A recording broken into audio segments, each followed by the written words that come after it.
di rumah berkat ini, semua bukan karena kekuatan kita, tapi semua karena kasih kemurahan-Nya. Untuk itu, mari kita sama-sama mulai ibadah kita pada sore hari ini. Kita akan bangkit berdiri, kita akan pujikan lagu Ku Ada Sebab Anugerah-Mu.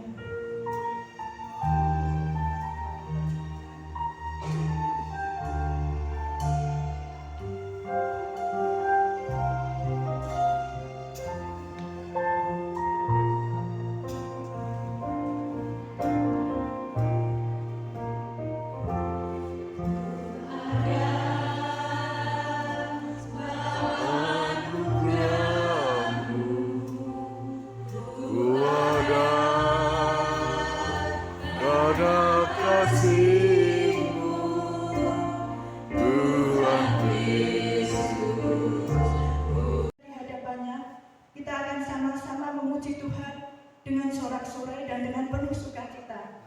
Kita akan nyanyikan lagu Kasih Allah Tak Berkesudahan.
Sebab sukacita kita ada dalam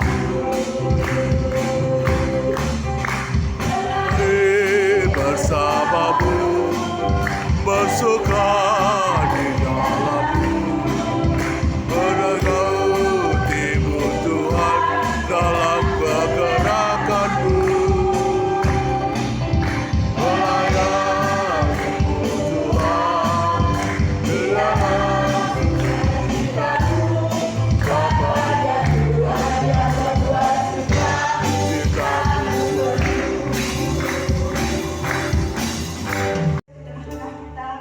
Menjamah setiap hati kita, membentuk kita menjadi bejana-bejana yang indah seturut kehendak-Nya dan hanya untuk kemuliaan nama-Nya saja. Kita akan pujikan lagu bagaikan bejana siap dibentuk.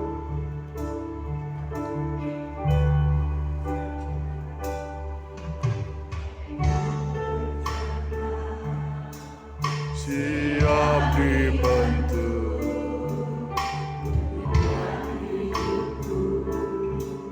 di tanganmu, dapat kuasa Rohmu mengarungi selalu.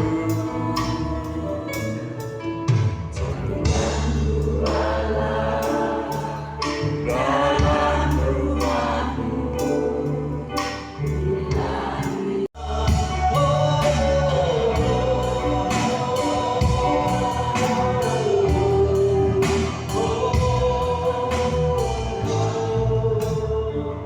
bagi Tuhan tak ada yang mustahil.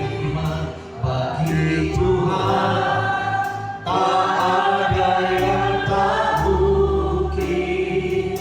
Mujizatnya disediakan bagiku, ku diangkat dan dimuliakan. Bagi Tuhan tak ada yang mustahil. Bagi Tuhan tak ada yang tak mungkin. Mujizat sakit penyakit, sakit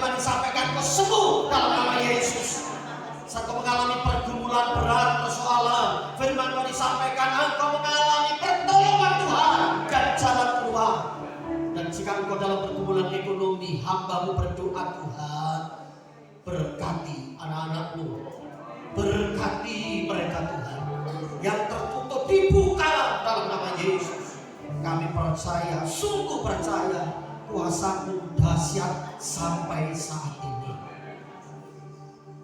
Berbicaralah buat kami semuanya, urapi hamba-Mu yang bodoh, Tuhan, yang kecil, yang tidak dapat berbuat apa-apa tanpa Roh Kudus. Maka sepenuhnya hamba-Mu, serahkan hidup hamba-Mu dalam tangan Tuhan, lidah bibir hamba-Mu. Engkau pakai Tuhan untuk memberkati umat-Mu di tempat ini.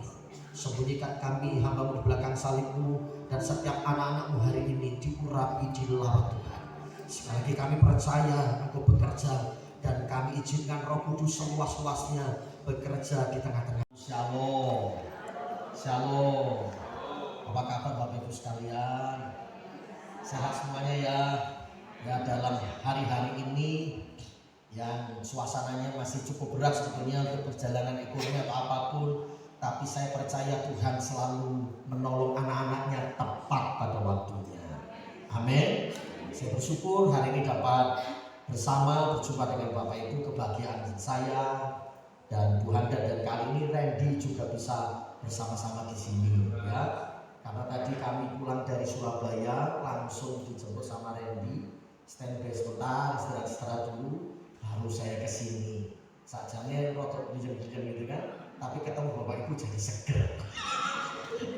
Tuhan Yesus baik, katakan amin. Terima kasih Pak Anton, Bu Lucy, dan semua yang ada di sini. Pak Chandra, lama tidak berjumpa, senyummu menggoda. Oke, ya. Masih banyak orang Kristen ternyata suka menjadi pendengar, sulit menjadi pelaku firman. Bertahun-tahun Kristen, bertahun-tahun ikut Tuhan, tapi senengane jadi pendengar, bukan menjadi pelaku. Hari ini bersama-sama dengan saya, waktunya di akhir zaman, di hidup yang sudah sangat singkat, hidup yang di ujung akhir-akhir zaman ini, ayo sama-sama menjadi pelaku firman. Yang mau sama-sama angkat tanganmu sama-sama. Katakan dengan saya mau jadi pelaku firman. Kasih tahu waktunya jadi pelaku. Amin. Ya, klik. Saya mengajak baca ayat di depan saja sama-sama, Yakobus 1 ayat 22. Ya kan? Oke. Lihat depan saja sama-sama, ayo kita baca sama-sama. 2, 3. Tetapi pelaku firman dan sebab kamu menipu diri sendiri, jadilah pelaku firman. Amin. Itu kehendak Tuhan. Katakan itu kehendak Tuhan. Matius 7 ayat 24 sampai 27, Tuhan Yesus memberikan sebuah gambaran, perumpamaan seperti ini. Orang yang mendengar dan melakukan firman Tuhan disamakan dengan orang yang mendirikan rumah di atas batu. Ketika ada masalah dari atas, hujan, dari samping angin, dari bawah banjir, rumah itu tetap kuat. Rumah itu tidak goyah sebab mereka pelaku firman Tuhan. Orang yang menjadi pelaku firman Tuhan, rumah tangganya, hidupnya diterpa masalah, dia tetap kuat. Katakan amin. Katakan amin. Mau masalah dari atas, mau masalah dari samping, masalah dari bawah. Shalom. Shalom. Apa kabar Bapak Ibu sekalian? Sehat semuanya ya? Ya, dalam hari-hari ini yang suasananya masih cukup berat sebetulnya untuk perjalanan ekonomi atau apapun, tapi saya percaya Tuhan selalu menolong anak-anaknya tepat pada waktunya. Amin. Saya bersyukur hari ini dapat bersama berjumpa dengan Bapak Ibu, kebahagiaan saya dan Bu Handa, dan kali ini Randy juga bisa bersama-sama di sini ya. Karena tadi kami pulang dari Surabaya langsung dijemput sama Randy. Standby sebentar, istirahat dulu, baru saya kesini. Sajane rotok dijem-dijem gitu kan, tapi ketemu Bapak Ibu jadi seger. Tuhan Yesus baik, katakan amin. Terima kasih Pak Anton, Bu Lucy, dan semua yang ada di sini. Pak Chandra, lama tidak berjumpa, senyummu menggoda. Oke, ya. Masih banyak orang Kristen ternyata suka menjadi pendengar, sulit menjadi pelaku firman. Bertahun-tahun Kristen, bertahun-tahun ikut Tuhan, tapi senengane jadi pendengar, bukan menjadi pelaku. Hari ini bersama-sama dengan saya, waktunya di akhir zaman, di hidup yang sudah sangat singkat, hidup yang di ujung akhir-akhir zaman ini, ayo sama-sama menjadi pelaku firman. Yang mau sama-sama angkat tanganmu sama-sama. Katakan dengan saya mau jadi pelaku firman. Kasih tahu waktunya jadi pelaku. Amin. Ya, klik. Saya mengajak baca ayat di depan saja sama-sama. Yakobus 1 ayat 22. Ya, kan? Oke. Lihat depan saja sama-sama, ayo kita baca sama-sama. 2, 3. Tetapi pelaku firman dan sebab kamu menipu diri sendiri, jadilah pelaku firman. Amin. Itu kehendak Tuhan. Katakan itu kehendak Tuhan. Matius 7 ayat 24 sampai 27, Tuhan Yesus memberikan sebuah gambaran perumpamaan seperti ini. Orang yang mendengar dan melakukan firman Tuhan disamakan dengan orang yang mendirikan rumah di atas batu. Ketika ada masalah dari atas hujan, dari samping angin, dari bawah banjir, rumah itu tetap kuat. Rumah itu tidak goyah sebab mereka pelaku firman Tuhan. Orang yang menjadi pelaku firman Tuhan, rumah tangganya, hidupnya diterpa masalah, dia tetap kuat. Katakan amin. Katakan amin. Mau masalah dari atas, mau masalah dari samping, masalah dari bawah, mandek. Katakan amin. Yang biasanya suka menyakiti orang lain, omongannya kasar kalau bojone, sok main tangan kalau bojone, kerja tiba-tiba mandek. Katakan amin.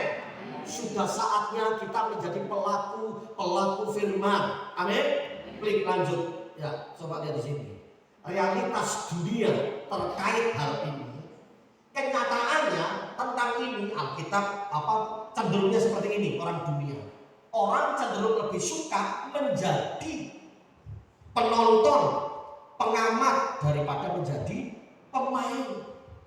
Nek kon ngamati pinter, nek dikon kritik pinter, ini tidak ada di sini, dikutuk. Ya. Ini ciri-ciri nek gereja, nek persekutuan, wah nek ngomong, nek ngamati, detail, pinter begitu.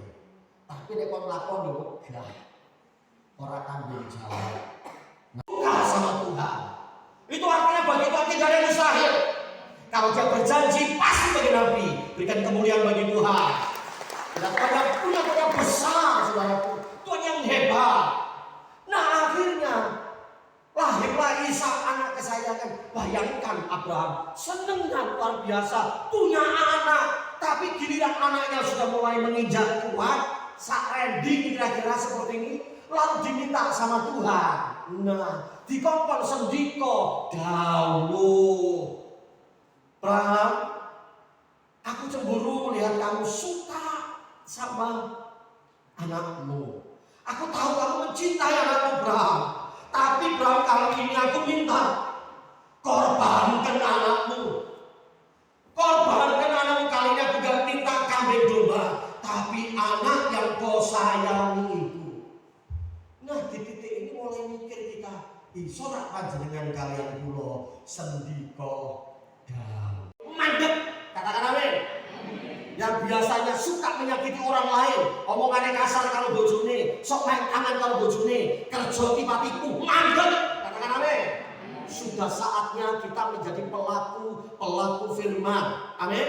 Klik lanjut. Ya, coba lihat di sini. Realitas dunia terkait hal ini. Kenyataannya tentang ini Alkitab cenderungnya seperti ini. Orang dunia, orang cenderung lebih suka menjadi penonton, pengamat daripada menjadi pemain. Nek kon ngamati pinter, nek dikon kritik pinter, ini tidak ada di sini, dikutuk. Ya, ini ciri-ciri nek gereja, nek persekutuan, wah nek ngomong, nek ngamati, detail, pintar begitu. Tapi nek kon lakoni wegah, ora tanggung jawab. Laku firman, katakan amin. Yang sesuai dengan berikan kemuliaan bagi Tuhan. Amin. Saya nanya dulu sebelum masuk poin yang paling penting ini. Saya nanya pelan-pelan, berapa banyak di antara Bapak Ibu Saudara yang ingin menjadi pelaku firman dan kata-kata? Betul ya? Bayar harganya berat, sombongnya berat, tapi kita belajar sama-sama ya. Menjadi pelaku firman Anda ngangkat tangan, tapi konsekuensinya berat. Tapi kita mau belajar sama-sama. Klik yang pertama begini. Saya kasih 3 langkah saja menjadi pelaku firman yang efektif. Yang pertama, ngomong sama-sama saya, taat total. Taat total. Sama-sama katakan.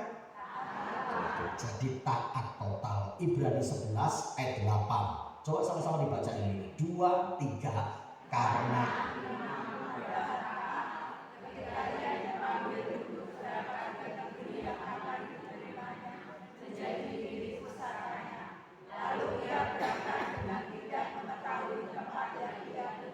nah ini ada seseorang namanya Abraham dipanggil Tuhan untuk meninggalkan kotanya, pergi tapi tidak ngerti kota yang akan dituju. Orang ngerti, tidak tahu, dikongkon lungoh, disuruh diajarkan kata taat. Maka abdi dalem, abdi kraton, kuwi sendika dawuh. Nah taat itu sama seperti prajurit yang tidak menolak ketika komandannya menyuruh pergi sebuah kota untuk perang, mengamankan kotanya. Dia tidak akan pernah bos mau dhisik orang, siap. Nah sekarang ini banyak orang suka ngomong siap, bahkan ibu-ibu pun bisa bilang siap, tapi lakoni bu ya sendika dawuh itu saya taat atau nurut. Jadi sendika dawuh itu taat itu nurut. Sedangkan dawuh dapat diartikan sebagai menyuruh orang lain mengerjakan suatu perintah. Jadi arti sendika dawuh adalah mentaati atau menuruti perintah dari orang yang dihormati. Laku firman, katakan amin. Yang sesuai dengan berikan kemuliaan bagi Tuhan. Amin. Saya nanya dulu sebelum masuk poin yang paling penting ini. Saya nanya pelan-pelan, berapa banyak di antara Bapak Ibu Saudara yang ingin menjadi pelaku firman dan kata-kata? Betul ya? Bayar harganya berat, sombongnya berat, tapi kita belajar sama-sama ya. Menjadi pelaku firman Anda ngangkat tangan, tapi konsekuensinya berat. Tapi kita mau belajar sama-sama. Klik yang pertama begini. Saya kasih 3 langkah saja menjadi pelaku firman yang efektif. Yang pertama, ngomong sama-sama saya, taat total. Taat total. Sama-sama katakan. Jadi taat total. Ibrani 11 ayat 8. Coba sama-sama dibaca ini. 2, 3. Karena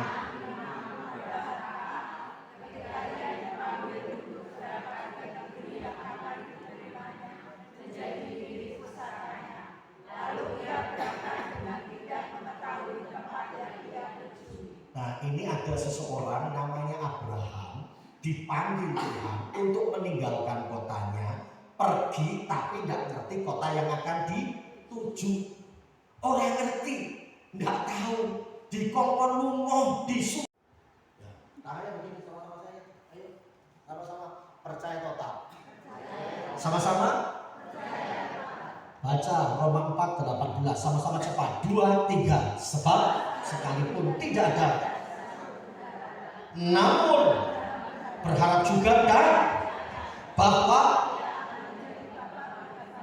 menurut demikianlah banyaknya nanti keturunan. Langkah yang kedua adalah percaya total. Wis percaya tanpa syarat. Percaya ya percaya, jangan digandoli lagi. Anda harus percaya total. Aman tuh Pak? Oke.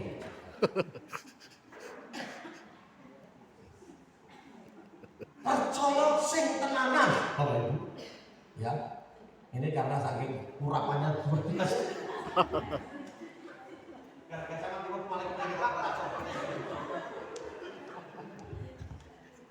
Ini karena sedulur aja santai aja Pak ya. Ketika orang mengajar koni tak ceritake memang gawane taat, gawane percaya kuwi abot. Klik gambar Yesus ini, klik lagi. Yesus mau begini, jangan takut, percaya saja. Katakan amin. Katakan amin. Kasih tahu sebelahmu, jangan takut. Amin. Percaya saja. Amin. Dengar baik-baik suara saya, ibu-ibu, ya mak-mak saya ini dengar. Kalau satu kali ajal mau menjemputmu, engkau masuk dalam sakaratul maut, dengar kalimat saya. Ojo wedi, jangan takut, percaya kepada Yesus. Dia pasti menyelamatkan kita. Anda berkata, saya milikmu, saya kepunyaanmu, saya akan pulang ke rumahmu karena saya anakmu, engkau bapakku, engkau berjanji menyediakan rumah bagiku, maka rumahku ada di sana yang sudah engkau sediakan bagiku. Katakan amin. Kalau Anda percaya, enggak takut lagi. Yang menghampiri kita, menjumpai kita, malaikatnya. Tuhan kali Gusti, Anda percaya sama Tuhan, anak-anak kita punya bagian masing-masing. Tuhan yang menolong anak-anak kita. Beri kemuliaan bagi Tuhan. Ayo taat total, percaya total, jangan setengah-setengah, karena Tuhan tidak suka setengah-setengah. Lihat bagian ini, firman yang memang Tuhan sampaikan tidak pernah masuk akal, tapi kita disuruh percaya. Contoh adalah lebih berharga memberi daripada menerima. Loh, wong iku umumnya senengane nerima, enggak seneng memberi. Tapi firman Tuhan mengajarkan sebaliknya. Lebih berharga apa? Memberi. Sekali lagi, lebih berharga apa? Memberi. Hukum dunia beda dengan hukumnya Tuhan. Kalau hukum Tuhan, hukum dunia terima. Udah. Kita disuruh memberi. Yang kedua, doakan Tuhan. Suruh mengasihi, suruh apa? Mendoakan. Lagi saya tanya, gampang apa susah? Susah dinalar. Lah kok musuh kok mengampuni? Tapi kita disuruh apa? Percaya. Nah ini paling abot meneh dibaca pelan-pelan. 2, 3. Siapapun yang menampar pipi kananmu, saged boten panjenengan ditampar pipi kanan. Males jenenge spontan. Padahal saya kita melayani lho, Pak. Kok jujur iki, Pak. Males. Nalar enggak masuk. Tapi firman Tuhan, jika ada orang yang menampar pipi kananmu, berikanlah. Mas, nek ditampar pertama mesti lapisannya ini. Pak. Lalu kita kasih lagi pipi yang kiri. Orang ini meneh, Pak, mesti kiri, Pak. Lah masalahnya ya, 80% mau pergi. Sampai mereka bilang sama Bu Gembala, sama Bu Anda, ngomong saya tidak enak. Kalau Pak Gembala mempertahankan orang ini, kami semua pergi. Biarkan Bapak layani uang siji wae. Piye jajan. Sampai istri saya bilang, Mustafa, pecahkan wae kalau Gembala pecah mati dulu, Pak. Ini betul-betul sebuah pergumulan lain yang pernah saya alami sebagai gembala. Lalu Bu Anda bilang, Pak, orang ini kayak begini, apa Pak kira-kira? Saya diam. Saya berdoa, minta hikmat Tuhan. Tuhan, apa yang harus hamba-Mu lakukan ketika saya dengar kabar seperti itu? Tuhan ngomong singkat begini, kamu hari ini ke Kulon Progo, nanti kamu ikuti apa yang aku ngomong sama kamu. Baik Tuhan. Saya bilang sama istri saya, Mama berangkat ke Kulon Progo. Loh, apa pelayanannya? Sudah, Papa pegang ke sana. Papa minta tanda sama Tuhan, mau Tuhan suruh ke Kulon Progo. Kalau saya izin sama teman saya untuk ibadah sore diizinkan sama dia, berarti memang Tuhan izinkan saya berangkat ke Kulon Progo. Karena ini sahabat, gembala ini sahabat saya, teman saya ngomong, Pak, ini ceritanya begini. Lalu saya harus ke Kulon Progo, minta tolong yang ibadah sore jenengan yang melayani. Oh baik, siap. Yang mengizinkan saya, bahkan dia mendoakan saya, menguatkan saya, mendoakan saya. Berangkatlah saya dari Solo langsung ke Kulon Progo. Berangkat langsung Progo 3 jam perjalanan. Karena mesti dari tolak dari Solo ke Kulon Progo. Sampai sana. Denis yang khotbah kaget Pak. Loh Pak Gembala aku datang. Pak Gembala yang khotbah enggak Pak. Kamu tetap yang khotbah. Bapak duduk dengar kamu khotbah. Nggak enak saya sudah. Kamu ini tugasmu. Bapak tadi kan dari Solo toh? Iya, sudah saya datang. Lalu kemudian ketika dia khotbah, rupanya dia khotbah cuma sebentar, karena saya di situ lalu mimbar diserahkan ke saya. Ketika saya jalan ke mimbar itu, Roh Kudus jelas ngomong sama saya. Nah, kamu minta maaf sama mereka. Loh, aku tidak ada salah. Saya tidak punya salah. Kamu mau taat? Iya, baik. Kamu berdiri minta maaf di depan mereka. Lalu saya ngomong minta maaf. Tidak berhenti di situ. Saya lakukan sesuatu yang sebenarnya di hatiku gak enak. Sebenarnya di hatiku rasanya bertentangan. Tapi saya mau belajar untuk melakukannya. Untuk merelakannya. Bapak Ibu, yang Tuhan suruh. Saya panggil Bapak itu. Saya suruh duduk di depan. Saya kasih kursi. Saya bilang minta maaf sama dia. Lalu Tuhan dan saya suruh ambil baskom sama anduk. Saya basuh kaki Bapak itu. Saya minta maaf, saya basuh kakinya. Ketika saya basuh kakinya, Bapak ini menjerit. Dia peluk saya, dia nangis, Pak Gembala, jangan Pak Gembala. Jangan, saya lakukan ini. Sebenarnya tidak cocok dengan hati. Tapi saya mau melakukannya. Seperti apa yang Yesus lakukan. Ketika saya lakukan itu Bapak Ibu, saya diangkat. Dia peluk, saya nangis histeris. Sejak saat itu, sang Bapak ini berubah total. Perubahan total diperlukan ketaatan kepada Tuhan. Kalau ada rindu keluargamu, pelayanan semuanya, satu kata kunci, taat saja. Beri kemuliaan bagi Tuhan. Ya, 80% mau pergi. Sampai mereka bilang sama Bu Gembala, sama Bu Anda, ngomong saya tidak enak. Kalau Pak Gembala mempertahankan orang ini, kami semua pergi. Biarkan Bapak layani uang siji wae. Iya jajan. Sampai istri saya bilang, Mustafa, pecahkan wae kalau Gembala mencaci mati loh Pak. Ini betul-betul sebuah pergumulan yang pernah saya alami sebagai gembala. Lalu Anda bilang, Pak, orang ini kayak begini, apa Pak kira-kira? Saya diam. Saya berdoa, minta hikmat Tuhan. Tuhan, apa yang harus hamba-Mu lakukan ketika saya dengar kabar seperti itu? Tuhan ngomong singkat begini. Kamu hari ini ke Kulon Progo. Nanti kamu ikuti apa yang aku ngomong sama kamu. Baik Tuhan. Saya bilang sama istri saya, Mama berangkat ke Kulon Progo. Loh, apa pelayanannya? Sudah, Papa datang ke sana. Papa minta tanda sama Tuhan. Mau Tuhan suruh ke Kulon Progo. Kalau saya izin sama teman saya untuk ibadah sore diizinkan sama dia, berarti memang Tuhan izinkan saya berangkat ke Kulon Progo. Karena ini sahabat gembala, ini sahabat saya, teman saya ngomong, Pak, ini ceritanya begini. Lalu saya harus ke Kulon Progo, minta tolong yang ibadah sore jenengan yang melayani. Oh baik Arif, baik siap. Yang mengizinkan saya, bahkan dia mendoakan saya, menguatkan saya, mendoakan saya. Berangkatlah saya dari Solo langsung ke Kulon Progo. Berangkat langsung Progo 3 jam perjalanan. Karena mesti dari tolak dari Solo ke Kulon Progo. Sampai sana. Denis yang khotbah kaget Pak. Loh Pak Gembala aku datang. Pak Gembala yang khotbah enggak Pak. Kamu tetap yang khotbah. Bapak duduk dengar kamu khotbah. Enggak enak saya sudah. Kamu ini tugasmu. Bapak tadi kan dari Solo toh? Iya, sudah saya datang. Lalu kemudian ketika dia khotbah, rupanya dia khotbah cuma sebentar, karena saya di situ lalu mimbar diserahkan ke saya. Ketika saya jalan ke mimbar itu, Roh Kudus jelas ngomong sama saya. Nah, kamu minta maaf sama mereka. Loh, aku tidak ada salah. Saya tidak punya salah. Kamu mau taat? Iya, baik. Kamu berdiri minta maaf di depan mereka. Lalu saya ngomong minta maaf. Tidak berhenti di situ.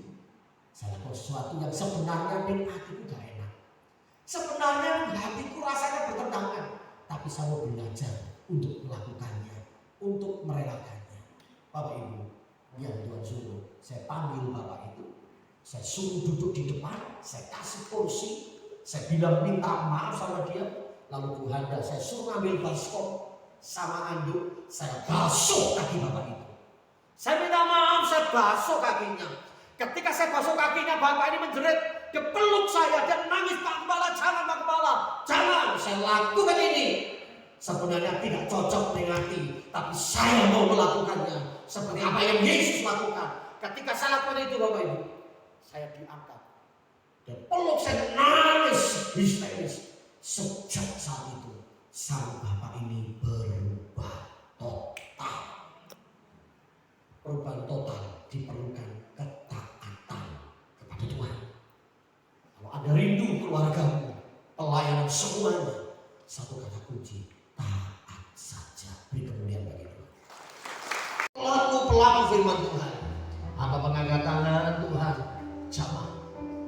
Urapi, sama, urapi anak-anakku hari ini.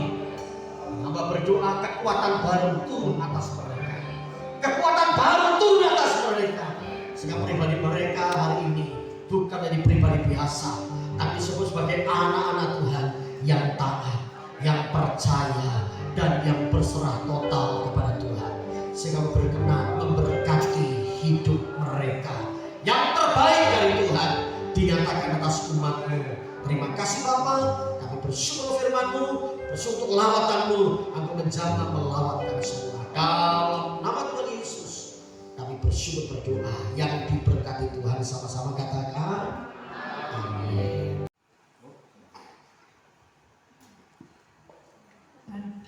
Puji Tuhan, mari kita sama-sama membawa persembahan dan nyanyikan lagu Sungai Sukacita.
Dan nanti saya minta Pak Nanti untuk tutup dengan doa.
Bersyukur buat rangkaian ibadah sore malam ini. Dari awal sampai akhir Engkau menyertai, Engkau memimpin, mengurapi, memberkati kami semuanya. Dan kami percaya kami pulang dengan kekuatan baru, dengan sukacita yang datang dari Tuhan.